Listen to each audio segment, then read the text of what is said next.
Bienvenue Stop Invest, la chaîne des top d'investissement. Ici, on parle essentiellement d'entreprises de qualité. Avons-nous une opportunité d'investissement sur Bilendi? C'est la question à laquelle on va essayer de répondre en se basant sur les états financiers de la compagnie. Je rappelle que ceci représente uniquement mon point de vue et non un conseil d'investissement. Et comme d'habitude, je me réserve d'ailleurs le droit de me tromper. Donc, ici, je vais aller, c'est une demande spéciale ici, enfin, d'un de nos abonnés. Donc, on va aller directement ici sur l'entreprise en question. Donc, nous avons ici un revenu à peu près de 54 millions. Ce que je recherche ici, c'est surtout la stabilité des revenus. Je veux voir des revenus stables, d'accord? Donc, premièrement, ici, je vois que nous avons une stabilité des revenus et surtout une croissance, surtout sur les dernières années. À partir de 2015, il y a quelque chose qui a, voilà, il y a quelque chose qui a littéralement changé ici. Donc maintenant, quand je vais creuser un tout petit peu, il faut que je me pose la question à savoir pourquoi est-ce qu'il y a eu ce changement-là. Ok, pour le moment, ici, j'ai pas l'information par rapport à la fin de l'année 2022. Donc ça s'arrête encore au mois de juillet ici. Donc il me semble, est-ce qu'ils ont publié ces résultats financiers? De toutes les façons, on pourra faire l'estimation ici avec ce que pensent les analystes. Donc c'est-à-dire que quand on prend l'avis des analystes ici, ça s'arrête au mois de décembre 2022. OK? Donc, je vois ici que elle prévoit publier ses résultats financiers ici au mois d'avril 2023. Donc, est-ce qu'elle a publié ses résultats financiers depuis? Donc, j'essaie de regarder ici les dernières données financières qu'on a, le T1, le S3. Donc, on a que les données financières ici on a que le chiffre d'affaires ici attendez. On a eu les chiffres annuels, exactement. On a déjà eu les chiffres annuels ici de 2022, c'était au mois de février 2023, mais je pense pas que ça n'a pas encore été ajusté. Donc on avait au chiffre d'affaires 2022 61,5, dont les analystes ici s'attendaient à combien par rapport à 2022. On va déjà voir ça ici, si ça n'a pas encore été actualisé, bien sûr. Alors, on était à combien? On était à 60, ouais, quelque part par là. Donc on s'attendait à combien? On s'attendait à peu près à 63, donc on a eu 62,5. Donc on va juste retourner un tout petit peu ici en arrière. Alors, oui, 60, on a eu 61,5. OK. Donc, pour les 12 prochains, donc déjà, en termes d'estimation, je dois déjà aller considérer en N plus 1. D'accord? Vu qu'on est sur les... même si ça n'a pas encore été actualisé ici, les résultats actuels ici nous donnent... On doit aller regarder en N plus 1 pour parler de 2023. Donc, en 2023, ici, les analystes s'attendent à peu près à avoir quelque chose dans la même tranche de revenus. OK? On va le laisser comme ça. Donc, je vais mettre ici le 61,5 qu'on a obtenu ici en chiffre d'affaires. OK? Donc, comprenez qu'il n'a pas encore... S'il y a des ajustements, ça va intervenir en cours d'année. 61,5. OK? En termes de croissance, ici, on peut déjà constater que nous avons une croissance des revenus. Mais comme je l'ai toujours dit ici, on peut juste constater qu'on a une croissance, on a la croissance passée. Mais maintenant, pour la croissance future, il faut absolument connaître la stratégie du management, la taille du marché et des choses comme ça. OK? Donc, il y a de grandes chances qu'une entreprise qui a l'habitude de croître en moyenne de 5%, je prends un exemple sur les 5 dernières années, il y a de grandes chances qu'on continue au-delà de 5, aux alentours de 5%. Mais il est important ici de connaître à peu près qu'est-ce que l'entreprise fait, quelle est la stratégie de croissance du management ici. Mais je peux déjà savoir qu'on a une compagnie de croissance ici. Ici, croissance supplémentaire, ça serait une marge de sécurité supplémentaire. OK? Maintenant, je vais comparer les net income et les free cash flow. Quand je prends les net income et les free cash flow, je les mets sur le même graphique. Je constate ici que les free cash flow ont tendance à être plus élevés que les net income. Alors, ici, vu que c'est pour les compagnies européennes, généralement, quand je constate que les free cash flow sont plus élevés que les net income, je vais toujours aller vérifier dans les rapports financiers. D'accord? Je l'ai fait ici. Et je constate que ça s'arrête au mois de juin 2022. Je n'avais pas eu le document plus récent que ça, mais ça me donne déjà une idée générale. Au mois de juin 2022, ici, je vois que le revenu net ici, en moyenne, sur les 6 derniers mois, est à peu près de 1 million 900. Le 1 million 900 ici, on provisionne près de 2 millions pour la dépense en capital. Et cette dépense en capital-là, c'est actifs incorporels et corporels. Attention. Or, au niveau des free cash flow, dans la plupart des agrégateurs, ça va uniquement prendre les actifs corporels. Parce que la dépense en capital ici pour les actifs incorporels est généralement considérée. Enfin, pour les actifs incorporels ici, techniquement, ils ne considèrent pas ça comme de la dépense en capital sur les agrégateurs. Mais c'en est une. Vous remarquez ici qu'elle dépense à peu près la même somme provisionné ici pour la dépense en capital. OK? Donc, faites attention. Donc, les free cash flow représentent, les net income représentent la rentabilité de cette entreprise. Donc, il faut faire attention. Donc, également, on peut constater ici que, voilà, on a quelque chose à peu près stable ici. Donc, on retourne sur les rapports financiers. Je prendrai donc les net income ici pour mon estimation de revenus. OK? Au niveau des marges, je peux constater une chose que les marges, voilà, sur les dernières années, on a commencé à avoir des marges assez élevées, mais avant cela, on avait un tout petit peu souffert. Donc, quand on prend un peu les free cash flow ici et on se rend compte qu'on n'a pas perdu beaucoup d'argent, faites attention parce qu'ici, ça peut vous marquer que ouais, c'est 22%, mais on n'a pas perdu énormément d'argent ici. Donc, je vais prendre quelle marge ici? Je peux déjà voir que c'est une entreprise qui a des marges. Voilà, c'est pas évident. D'accord? Donc, c'est sur les dernières années, on a des marges de combien? 6,22%. À partir de 2021-2022, on a commencé à avoir des marges de plus en plus élevées. Il faut faire attention. OK? Qu'est-ce qui s'est passé ici? Pourquoi est-ce qu'on a des marges aussi élevées? Est-ce que ça va durer?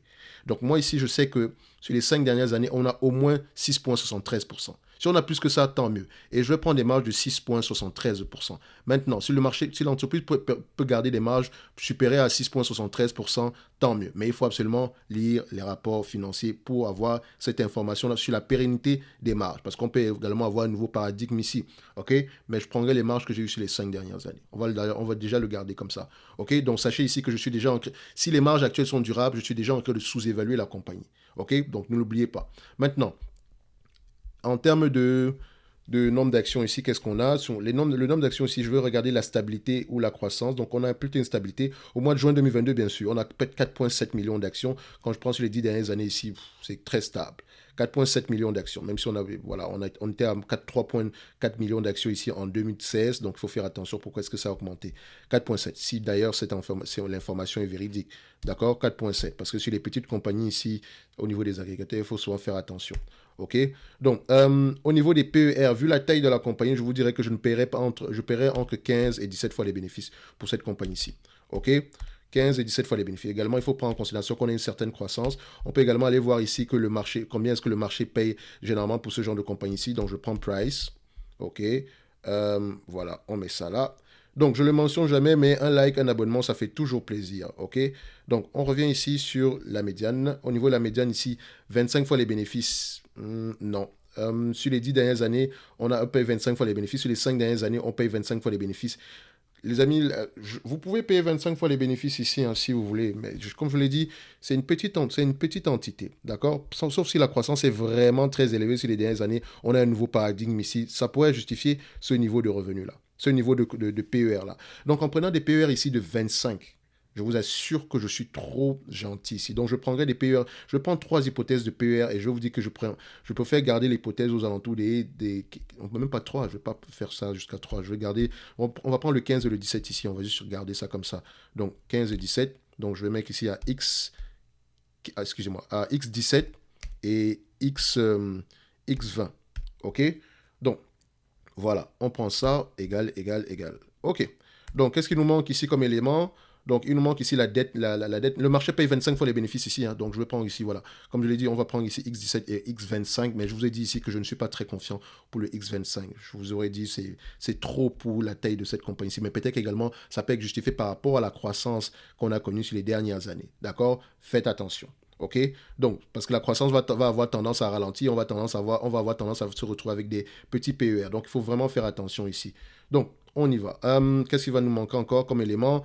La qualité de dividende, dette nette. OK, qu'est-ce que j'ai comme dette nette ici? Encore une fois, ça s'arrête au mois de juin, de juin ici. Donc, peut-être qu'il faudrait l'actualiser. On a 3 millions 300. Donc, voilà, on va mettre ici 3 millions 300. OK, au mois de juin. 3,3. On a tous les éléments nécessaires ici pour effectuer l'évaluation de la compagnie. Je rappelle que dans la description de cette vidéo, si vous avez un lien vers la top newsletter ainsi que le service top premium. Sur le service top premium, ici, vous pouvez demander des analyses quantitatives comme celle qu'on est en train de faire présentement ici. Et en plus de cela, recevoir 2 entreprises qui sont sous-évaluées selon moi par mois, donc en termes de notes d'analyse. Donc, c'est-à-dire qu'on lit les rapports financiers, on écoute les conférences call avant de donner son avis sur une quelconque entreprise ici et on fait le suivi. D'accord? Ça ne veut pas dire qu'on achète ou on vous promet un quelconque rendement. Ça veut dire qu'ok, si Thierry a dit ça, je vais aller regarder les rapports financiers. Voilà, je me fais mon propre avis. Et si j'ai des questions, on pose, on en discute. D'accord? Donc, on continue. À la fin de la journée ici, qu'est-ce qui nous manque? On a tous les éléments nécessaires pour effectuer l'évaluation. Donc, je prends le 61,5 multiplié ici par 0,0673, donc en pourcentage, multiplié par 25 fois les bénéfices, trop gentil, je l'ai précisé, moins la dette nette aux alentours de 3,3 millions, divisé par le nombre d'actions aux alentours de 4,7 millions, ça donne ici une valorisation à combien? Aux alentours de 21 € l'action. 21,3 si vous voulez. Maintenant, à 17 fois les bénéfices, donc je recommence le même calcul, etc. Mais là, je prends maintenant 4 millions, 4,13, on va mettre ici 4,14, on va l'arrondir, multiplié par 17 fois les bénéfices, d'accord? Moins la dette nette aux alentours de 3,3 millions ici, 3,3 millions, divisé par le nombre d'actions aux alentours de 4,7 millions, on aura ici aux alentours de 14,27 €. Donc, 14,27 €. Donc, en date d'aujourd'hui, on se dira que le prix voilà, est assez correct en date d'aujourd'hui, ça ne prend pas en considération une quelconque croissance. D'accord? Donc, si le marché a tendance à s'ajuster ici disons, aux 14 euros ici, techniquement, voilà, ça ne prend pas en considération la croissance et toute croissance supplémentaire, ça sera intéressant. Donc, c'est pour ça que je dis que le prix actuel est intéressant. Si croissance supplémentaire il y a. Si les marges sont plus élevées, tant mieux également, parce que n'oubliez pas que moi, j'ai sous-évalué les marges. Les marges ici sont de 9% et plus. Donc, moi, j'ai pris les marges de 6,73%, ce qu'on a eu ces les 5 dernières années. OK? Donc, en même temps, on peut se dire ici ceci. Si l'entreprise ici vous distribue la totalité des free cash flow ici en dividende, vous aurez un rendement de combien par rapport au bénéfice net actuel? On aura un rendement aux alentours de 4,91%, donc à peu près correct ici. Ça représente à peu près 20 fois les bénéfices. Par là. Donc, si le revenu, admettons que le revenu augmente de 10% en moyenne sur les 5 prochaines années, ça revient ici à multiplier ceci par 1,6. Et quand on dit le revenu, les marges égales, les net income également, d'accord? Donc, toutes choses étant égales par ailleurs. Donc, alors que parfois, en réalité, ce n'est pas le cas. Vous pouvez avoir des revenus de 10% avec des bénéfices nets qui restent stables, comme vous pouvez avoir des revenus de 10% en supplément, avec des revenus croissants de 10% avec des bénéfices nets qui ont une croissance plus élevée que la croissance des revenus. Tout simplement parce que tout revenu supplémentaire ici va aller directement au niveau des résultats nets. OK? Donc, ça nous donne ici un rendement de près de 7,8% ici. Donc, tout va dépendre ici de la croissance, ce qui me permet de dire que le prix actuel peut être intéressant. Mais n'oubliez pas que c'est un business. Pourquoi est-ce que les revenus sont différents? Les marges sont différentes ici aujourd'hui. Qu'est-ce qui s'est passé sur la période où elle n'a pas gagné de l'argent ici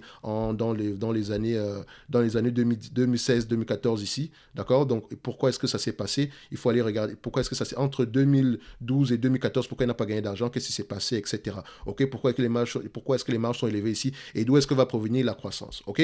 Ceci n'est que mon point de vue et non un conseil d'investissement. Comme d'habitude, je me réserve le droit de me tromper et les liens vers la Top Newsletter ainsi que le service Top Premium sont dans la description de la vidéo. On se donne rendez-vous sur la prochaine. Merci.